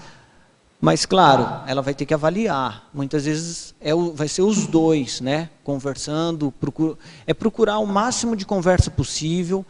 Se vê que não vai, procurar ajuda, procurar um psicólogo, procurar consciencioterapia. Ver se ele precisa, né, se o menino precisa. Isso. Outra coisa importante é trabalhar as energias da casa, né? Então, é um ponto importante, né? Muitas vezes a gente tem que ter aquela postura, né, de estar sempre com uma casa, procurar ter uma casa boa de energias, né, digamos assim. Isso ajuda nos relacionamentos. Então, se ela já está na conscienciologia, se ela já está começando a dominar as técnicas energéticas, ela pode começar sempre, rotineiramente, todos os dias, exteriorizar em determinados momentos energias para casa. Faz um estado vibracional, equaliza as suas energias, e aí exterioriza as suas melhores energias para o lar. E assim você começa também, do ponto de vista multidimensional, a melhorar o ambiente. E isso vai favorecer também esse trato com o filho. Eu acho que esse seu item lazer também tem tudo a ver com isso, né? Promover momentos de distração, a exemplo de passeios em meio à natureza. Eu penso que, às vezes, se a pessoa quer fazer muito aquela coisa formal, vamos falar sobre seus sentimentos, gera um bloqueio, até marido e mulher, né? É a famosa DR, senta, às vezes dá um maior bloqueio. Então, se você vai saindo, né, vai fazer vai ao cinema, vai para algum lugar, quer dizer, o próprio relaxamento, às vezes, até suscita abertura para conversar. Talvez uma dica, né, não sei se você concorda, João, é usar essa questão do lazer, promover mais momentos de lazer os três, né? Ou o pai, momentos também às vezes sozinho o pai com o filho, ou momentos sozinhos vocês dois, fazerem alguns programas, que pode ser que nesse momento de relaxamento até ele possa abrir em relação a algum conflito que ele possa estar passando, né? Sim, concordo plenamente. Concordo, eu acho que Todo pode sentido. ajudar. Mas alguém gostaria de sugerir alguma coisa? Tem Cláudia? Na linha do que a nossa psicóloga falou ali, aumentar a Por isso que eu qualidade perguntei para ela. convivência, né? A qualidade de convivência que o lazer vai diluir um pouco, Não, tirar pega, um pouco a fala questão do dos problemas, do foco dos problemas e levar para até para esterilizar a energia também. Você não concorda que tendo que esse você acha? momento mais de qualidade pode até dar abertura, né? Sim, eu concordo. Eu acho Deixar aquele assim, momento formal. Vamos conversar agora, não já treme e dá um... eu nem falei nada porque eu concordo com o que você sugeriu, legal. né? Porque, assim, não dá para... tipo, nunca tem momento com o filho. Aí, de repente, vai lá e vai querer que ele se abra, né? Não tem como. Tem que ter o abertismo tem que fazer parte da relação, já. Aí, pode ser que haja... tem que ter o ambiente já propício para aquilo, né? Eu acho que se conseguisse, né, por exemplo, momentos de lazer, às vezes só pai com filho, alguma coisa que eles gostem de fazer juntos, uma coisa com a mãe, alguma coisa que eles gostem de fazer juntos, eu acho que isso pode favorecer. Eu não sei se o João também A Sandra vai concorda, contribuir. mas também tem um critério nesse lazer, né? Se o cara vai assistir filme de guerra, violência, né? Que lazer é esse, né? Mas aí é o tempo bom, né? Fala aí, Sandra. Eu estou concordando com isso e acho que assim uma das estratégias também que eu vi isso acontecer muito na minha família também era assim, aproveitar, tem que arrumar o carro, chamar o filho para naquela atividade, não, vem ver como é que funciona esse carro aqui, vamos tirar isso aqui, ver como é que... Então já envolver ele, aí já começa a conversa, ter coisas afinizadas, porque você ter só lazer também é legal, mas assim, envolver ele nas tarefas, envolver ele nas coisas, acho que é uma coisa legal. Muito importante isso. Então já tem uma série de dicas aí para você experimentar. E depois você conta para a gente se deu certo. A melhor, aí se correr tudo bem, você faz um verbete, né? Ótimo. Faz um verbete contando a experiência, né? Como é que foi essa correlação. Tem um desafio, então, para você, né? Veja como você vai conseguir gerenciar essa relação e depois escreva sobre isso. Ao verbetógrafo, Crescendologia na página 38, na primeira linha. Favor comentar o crescendo, fala, conversa, diálogo. Também está no contexto aqui, né?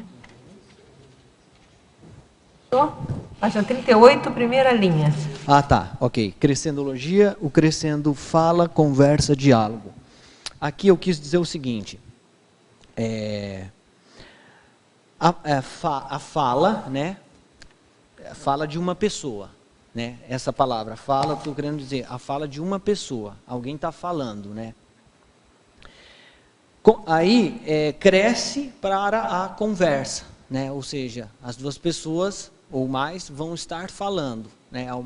Qualifica a comunicação.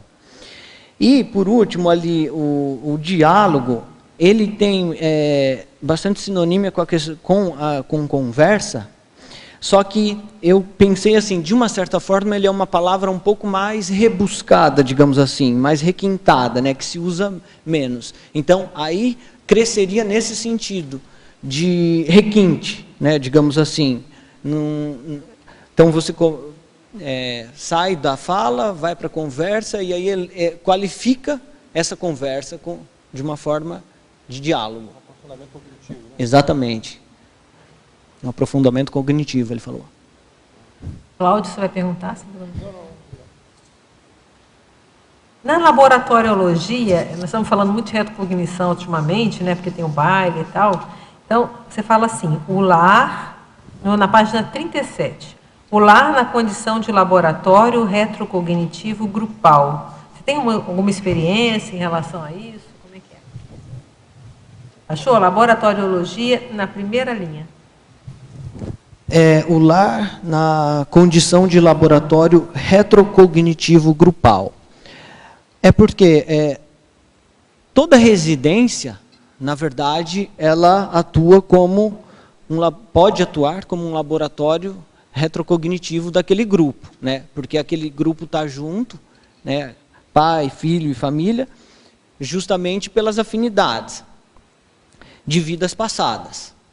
A questão é a gente procurar aproveitar esse laboratório para ampliar a nossa visão de conjunto do grupo Karma e a gente poder ser mais assistencial nesse grupo.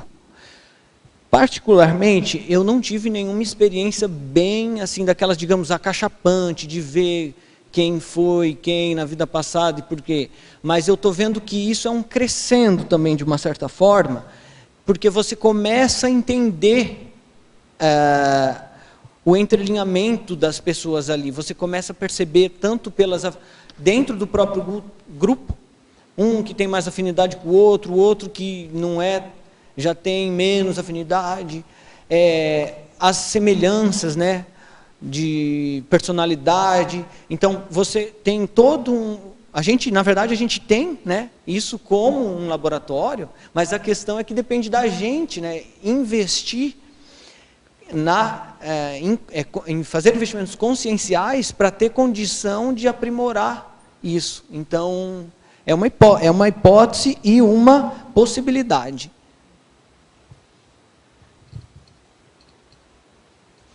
Você poderia falar, por favor, aqui na teoriologia, na página 37, a teoria da desamarração evolutiva? Só comentar, por favor. A teoria da desamarração evolutiva é porque os nossos encontros com os grupos, as nossas relações com o grupo Karma, com as pessoas, ela está, de uma certa forma, amarrado, né, digamos assim.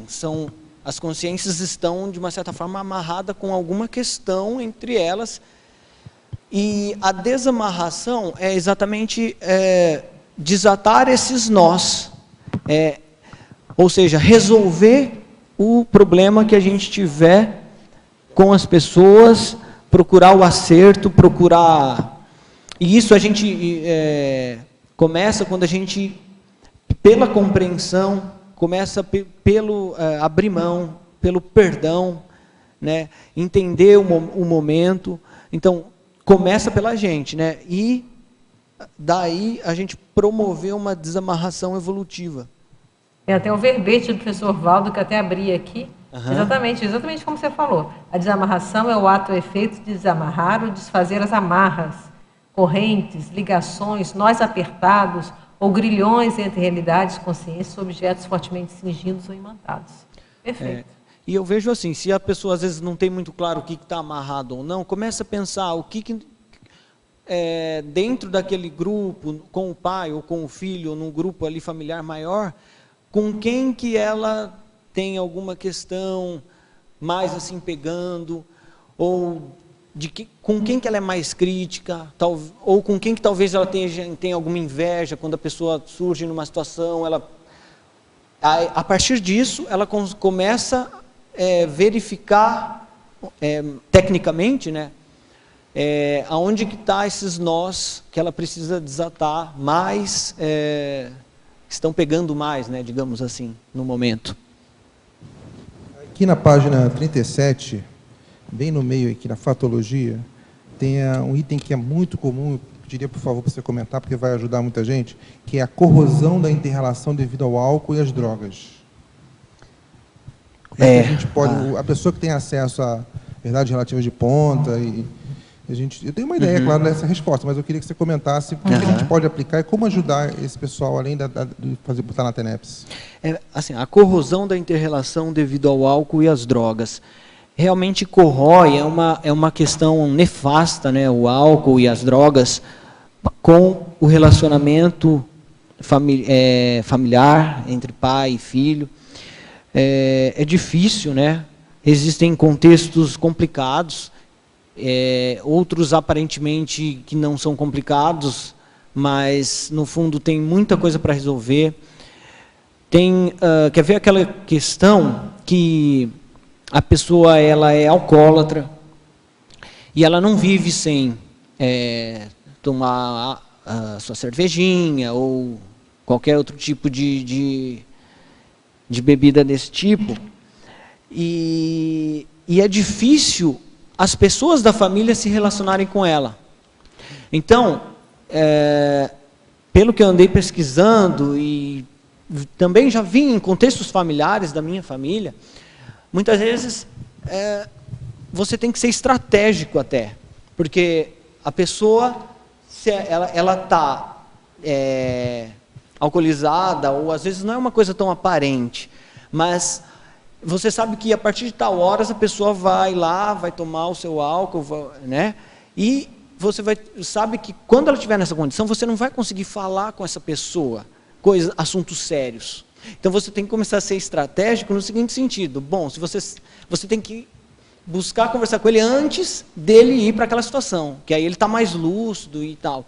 Então, eu vejo que é bem complexo, a gente tem que procurar fazer o melhor, jogar as melhores energias dentro aí do paradigma consciencial, procurar orientar, ver que é um assunto que está muito crasso ali, marcante, procurar ajuda, mandar internar, se for o caso, porque eventualmente, né, não sei, tem situações, a gente vê na mídia... nível de gravidade, né? Isso, entra violência, né, e aí entra ali a coerção, né, a violência doméstica. Então, eu acho que quando chega nesses casos mais graves, tem que realmente buscar uma ajuda de fora e também com ponderação, né? Porque se é uma coisa que, por exemplo, questão de drogas, às vezes ali, né, o adolescente ele começa a entrar, né, nessa questão, se é uma coisa que está assim muito incipiente, tem-se a possibilidade de, às vezes, contornar, né? Buscar, conversar, acompanhar, tentar orientar, buscar ajuda, né? De quem possa orientar. Agora, se chega num outro nível, né? Essa coisa se aprofunda, realmente é buscar uma intervenção na pessoa. João, aqui na página 38, em Feitologia, na 5ª linha, você pode aqui passar a sua experiência, os efeitos policármicos da prática da TENEPS? Na página 38? 38, 5ª linha, efeitologia. Na efeitologia. Efeitos policármicos da prática da TENEPS. Não sei se você é tenepsista ou não. Os efeitos policármicos da prática da TENEPS. Eu faço TENEPS há 1 ano e 2 meses e a gente sabe que a TENEPS ela tem esse efeito policármico, né? Você está fazendo assistência para policarmalidade, você está fazendo assistência multidimensional para quem precise, né? Não necessariamente para alguém específico, que também pode ser. A TENEPS é a tarefa energética pessoal, né? Quando a gente dedica diariamente um momento para fazer doação de energias de uma forma técnica e com o amparador, né, da pessoa presente, o amparador da TENEPS presente. Então, o efeito policármico, que pelo que eu pesquisei, né, é nesse sentido que a gente tem questões egocármicas, questões grupocármicas para chegar na policarmalidade. Sim. Mas não que a gente saia de um para depois ir para o outro, é tudo em conjunto. Agora, a gente, digo assim, por experiência pessoal, chegar mais próximo da policarmalidade pela técnica da TENEPS. Foi isso que eu vislumbrei, né? Se eu quero chegar na policarmalidade, o que eu posso fazer hoje? Bom, né, começa pelo grupo, mas na policarmalidade eu posso começar pela técnica da TENEPS.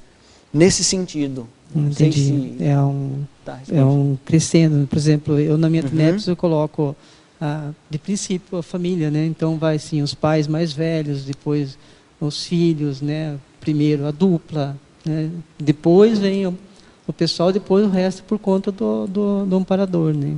Então essa sequência diária, assim, de colocar sempre o grupo nuclear primeiro, né? Na TENEPS, e depois aquela sequência de outras pessoas, e depois por conta do amparador, né? Todo dia. Que é o que a gente percebe, assim, essa mudança dentro da TENEPS, né? Que vai acontecendo com as pessoas, né, em si. Não sei se é mais ou menos essa questão, né, que você está falando, né? Sim. Que passa pela policamalidade, né? Do grupo no poli, né? e amplia num ponto que a gente às vezes não tem noção, né, da onde vai. Isso, não tem noção. Tem mais uma pergunta também que eu queria fazer aqui. Deixa eu só achar ela aqui. Aqui. É na página 39, filiologia. Não, fobiologia. É a primeira, a ortopensinidade na profilaxia da acidentofobia. Ah, tá. A ortopensinidade na profilaxia da acidentofobia. Isso aí é porque tem pais que têm acidentofobia, né?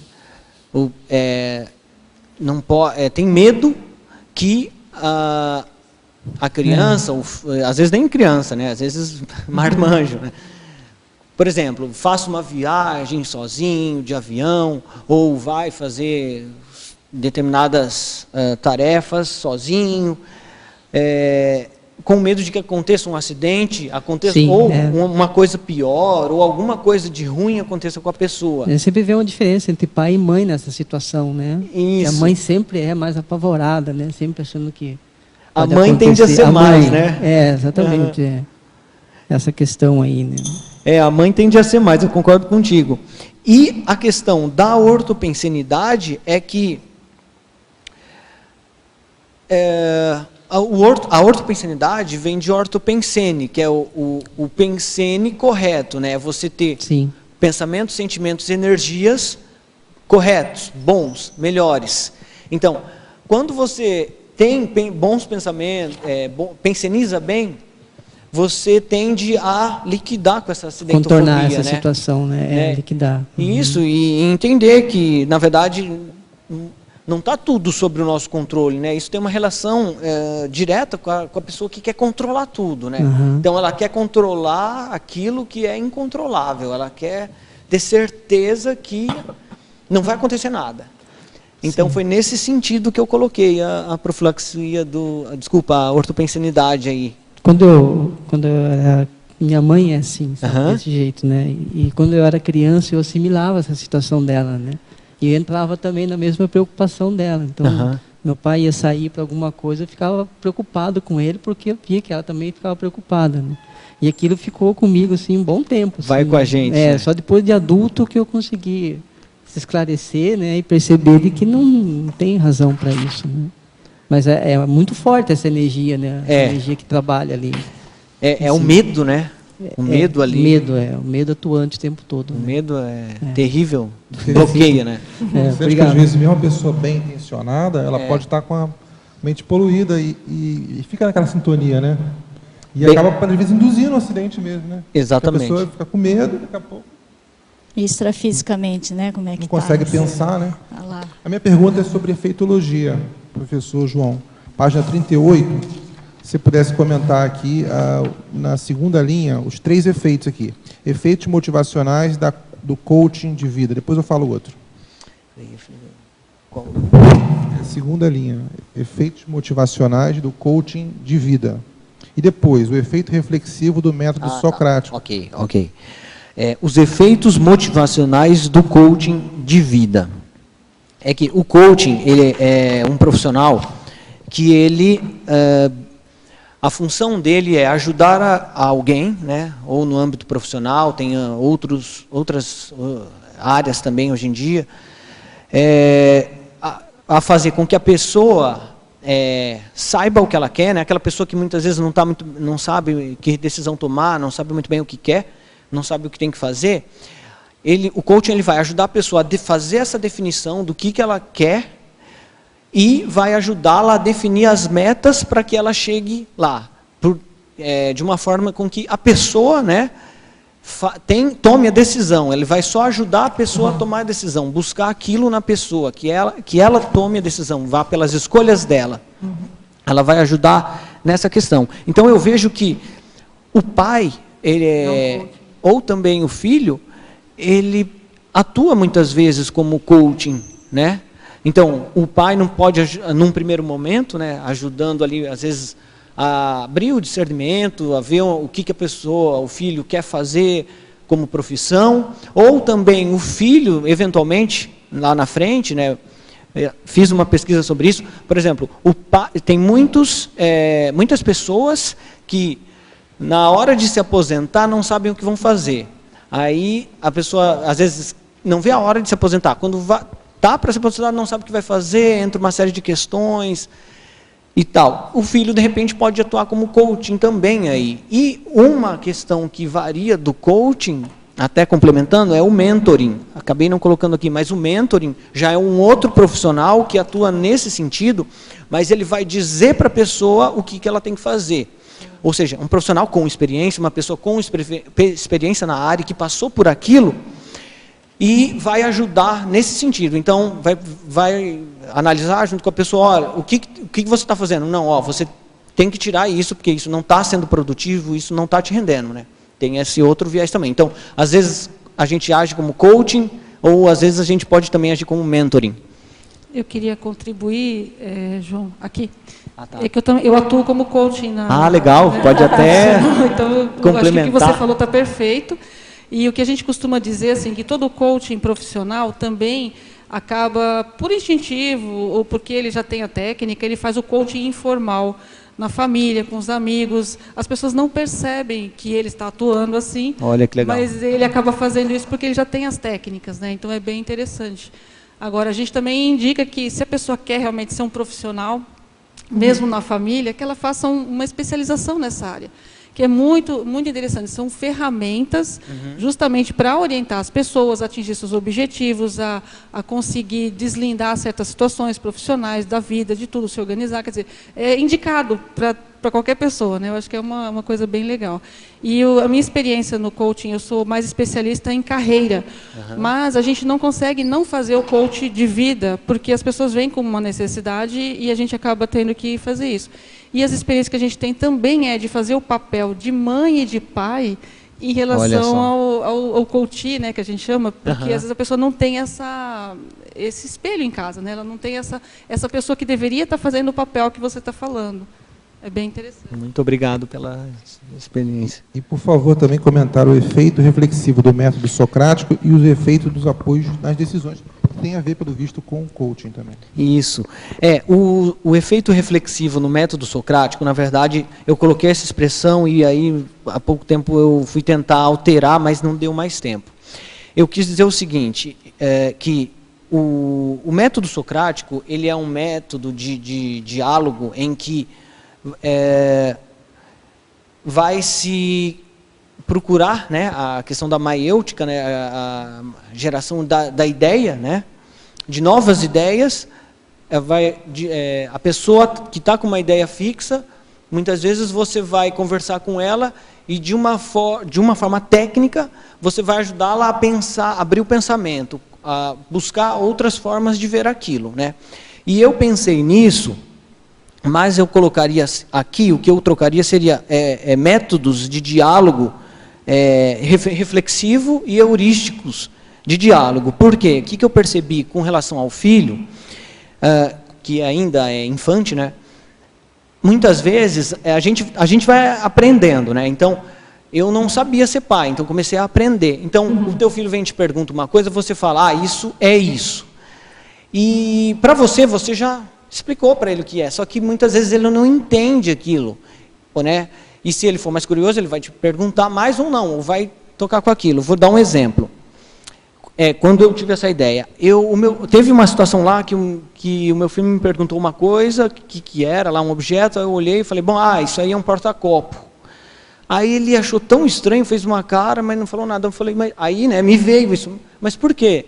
Aí ele, não, mas porta... Eu achei que porta era só de abrir e fechar. Interessante. Aí caiu, né, aquela informação, né, de procurar abrir mais, né. Daí eu fui explicar que o porta vem de portar, e você pode estar portando alguma coisa, e aquele é um objeto que ele porta ao outro, então no caso ele portava um copo, e aí, ou seja, quando a gente tende a ter um diálogo, né, eu estou dando um exemplo do pai com o filho, mas isso pode ser muito ampliado, né. Até, por exemplo, questões da conscienciologia, a gente pode conversar com as pessoas dessa forma, que abre, né, a mente da pessoa. Eu acho que a gente até tem que treinar para ser assim. Digo eu, que não tenho pedagogia, para pedagogia, comecei a treinar mais. E isso também é um ponto que, dentro da inter-relação pai e filho, eu comecei a reperspectivar, né, essa forma de atuar. E o outro é os exemplos, como que é o que vem depois, né? Os efeitos dos apoios nas decisões.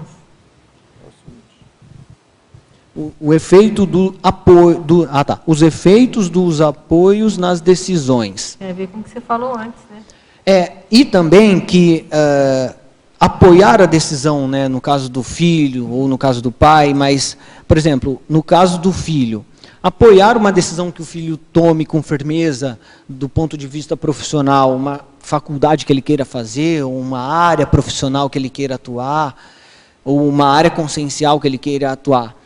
Porque muitos pais tentam fazer com que o filho siga determinadas profissões, né? Alguns tentam impor, outros tentam influenciar de uma certa forma. Dissuadir, exatamente.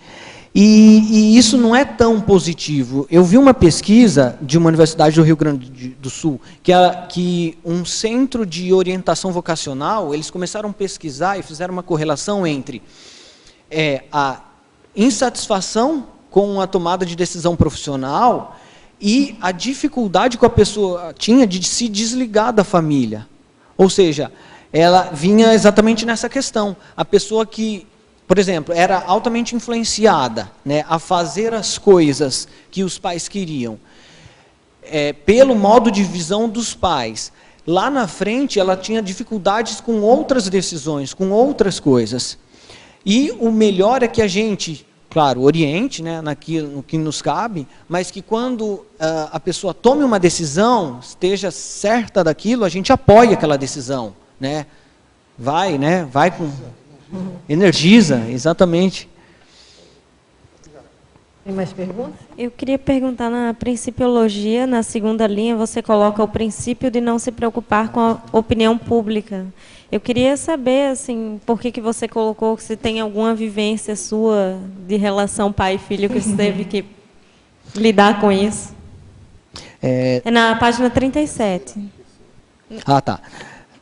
O princípio de não se preocupar com a opinião pública é porque eu vi que era uma coisa que eu tinha em mim e eu vi que o meu filho estava tendendo a ter também. Tá? Não significa que eu não tenho mais e que ele também não tenha mais, mas que eu comecei a reperspectivar, né, a reciclar esse traço. Porque a opinião pública é uma coisa abstrata, né, muitas vezes, e que muitas vezes te atrapalha. A opinião pública é complexo. Eu acho que a gente, a partir do momento que a gente está procurando ser cosmoético, né, ser positivo, a gente, e a opinião pública vem contra, eu acho que você tem que ser firme naquela posição, naquela ideia, né? Não deixar aquilo te abalar, porque muitas vezes aquilo já te compromete antes. Tá? Eu até lembrei também de uma vez que eu comecei a escrever um artigo, e aí escrevi, foi quando eu conheci a Conscienciologia. Aí eu escrevi um artigo de muitas coisas que tinham mudado para melhor na minha vida, como eu reperspectivei, como mexer as energias estava me ajudando. E depois, aí a professora, né, Marlene Comeu, não, vai escrevendo, e aí depois, fui escrevendo, joguei tudo no papel. Aí depois legal. Só que eu fiquei meio com aquilo sabiado, assim, de dar sequência, publicar, ampliar aquilo. E depois, conversando, eu vi que era um medo da opinião pública, de colocar certas coisas, de falar certas coisas, né? Desde bioenergia, de multidimensionalidade, de desassédio. Então, entrava nessas questões que, na maioria das vezes, as pessoas não entendem, fogem disso. Ou seja, eu estava sendo, de uma certa forma, caindo para uma autocorrupção, né? Eu achava aquilo, né, tinha sido uma coisa muito boa na minha vida, e eu realmente tinha que dar uma cavativa para aquilo e não me preocupar com o que vão falar, a opinião pública, né? E passar isso, né, também para o meu filho, né? Era a minha preocupação. Temos aqui mais... Assim, pode perguntar. Outra pergunta era a última, na página 36, na fatologia, né, a última fatologia, que é a inter-relação pai-filho enquanto propulsora da diminuição do gap teático. Você pode explicar melhor, por favor? Tá. A inter-relação pai-filho enquanto propulsora da diminuição do gap teático. É que o gap teático é aquela condição em que a gente tem uma lacuna entre o que a gente sabe, conhece, tem como teoria e o que realmente a gente está aplicando de conhecimento. Eu percebi que eu me defrontava muitas vezes com uma questão nessa condição, na minha relação com o meu filho. E também, né, com o meu pai. Então, eu percebia que tinha coisas que eu tinha que reciclar, mas que, por que eu não estava fazendo? Tinha um gap ali, né? E essa inter-relação pai-filho, ela pode ser uma propulsora, se a pessoa aproveitar esse Labicom, esse laboratório consciencial que ela tem, ela evolui, né? Mas ela qualifica a sua manifestação. Ela supera os trafares, os traço-fardos, né? Ela assume a sua responsabilidade, nesse sentido. Eu queria complementar aí, para quem tiver interesse, ontem, né, teve a apresentação do verbete Gradiente Teático. Foi bem interessante, vale a pena. Interessante, obrigado. Eu queria, curiosamente, fazer uma pergunta para você, que você fala da inter-relação pai e filho. Você tem filhas? Filha? Não, eu tenho um filho. Um filho. Um filho. Que aí você colocou na antonimologia a inter-relação mãe e filha.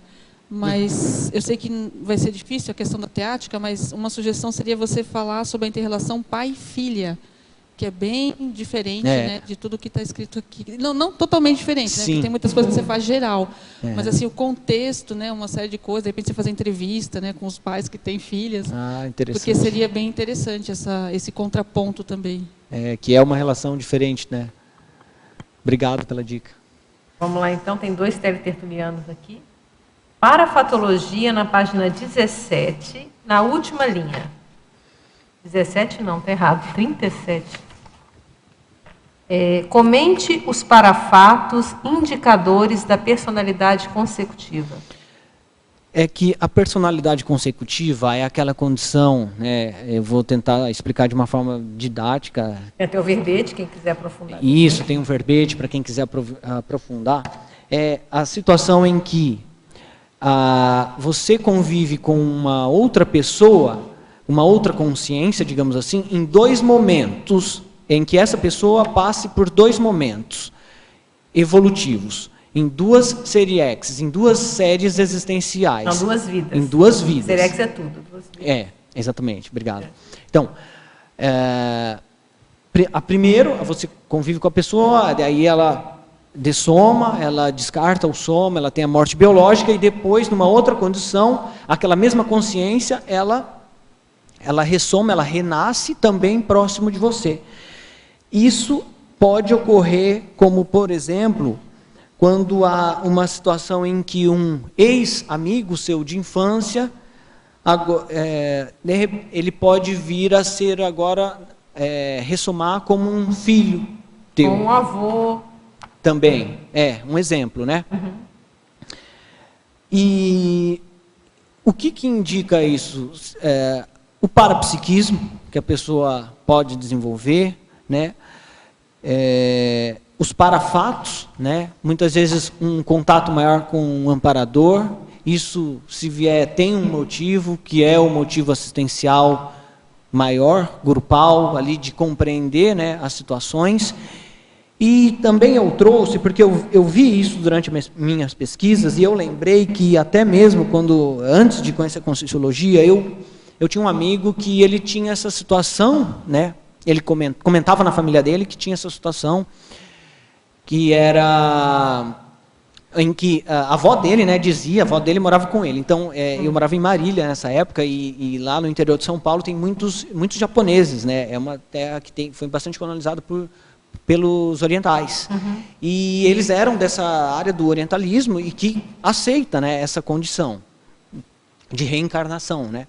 Então, a avó dele dizia que ele era o vô dela. E aquilo, ela falava com uma naturalidade, ela falava rindo, eu lembro assim, sentada na cadeira, rindo, comentava uma vez que eu estava lá, né, porque ele comentou, como é que é isso e tal, aí a família sabia disso, e ela comentava que, ela falava, não, mas olha, é muito parecido, ela estava dizendo assim, no sentido de personalidade, temperamento. O temperamento, né, a personalidade, ela dizia que eram muito parecidos.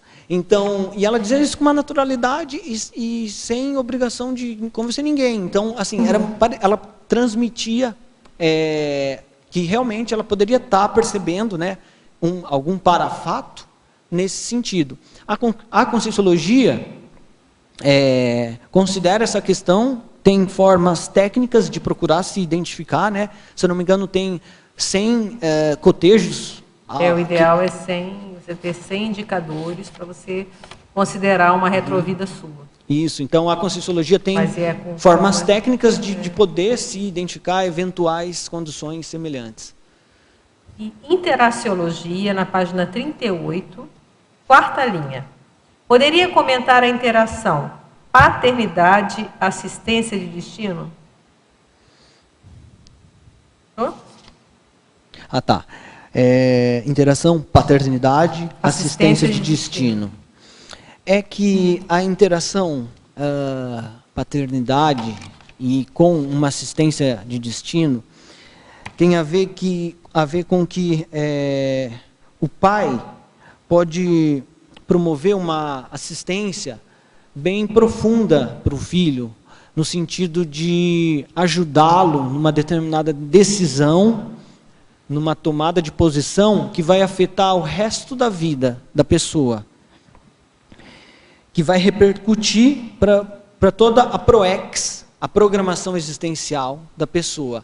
Então, por isso que tem esse conceito da assistência de destino, né? E o pai pode fazer uma assistência de destino para o filho. Então, foi nesse sentido que eu abordei essa questão. Tem um filme interessante, não sei se você lembra, do Paixão Eterna. Você chegou a ver esse filme? Não. Antigamente a gente passava em CIP. Paixão Eterna. Obrigado. É Made in Heaven, o nome em inglês. Então vale a pena vocês verem na internet.